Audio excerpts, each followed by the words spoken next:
अमरावती शहरात वाहतूक विभागात पूर्व भागात पोलीस निरीक्षक ज्योती बेल्लेवार यांनी नुकताच पदभार स्वीकारलाय। त्यांनी ऑटो चालकांची बैठक घेऊन त्यांना सूचना दिल्यात, त्यांच्या समस्या जाणून घेतल्यात। त्यांना सांगण्यात आले की आपण जर नियमात ऑटो चालवल्या तर शहरात वाहतूक कोंडी होणार नाही। ऑटो व्यवस्थित रोडच्या बाजूला उभी करावे, जेणेकरून रस्त्यावरून जाणाऱ्या वाहतुकीला अडथळा निर्माण होणार नाही।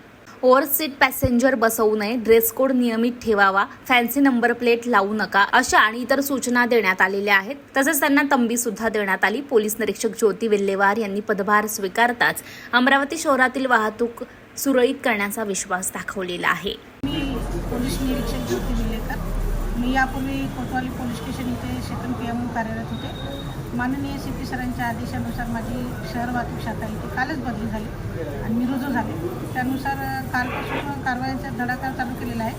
काल पंचवटी चौकामध्ये कारवाई केली, आज गाडगे महाराज समाधीच्या त्यावर सुद्धा कारवाई केल्या आणि आज सायंकाळी ऑटो चालकांना नियमांचे पालन करण्याबाबत मीटिंग आयोजित करण्यात आली। त्या मीटिंगमध्ये ऑटो चालकांना त्यांनी युनिफॉर्म घातला पाहिजे, त्यांनी ऑटोमध्ये समोरच्या सीटवर कुठलाही व्यक्ती बसवला नाही पाहिजे आणि त्यांनी रस्त्याने चालताना भरधाव वेगाचा वापर केला नाही पाहिजे, अशी समज देण्यात आलेली आहे। यापुढे देखील आम्ही अशाच प्रकारच्या वेगवेगळ्या कारवाया करू आणि या शहराला शिस्त लावण्याचा प्रयत्न करू।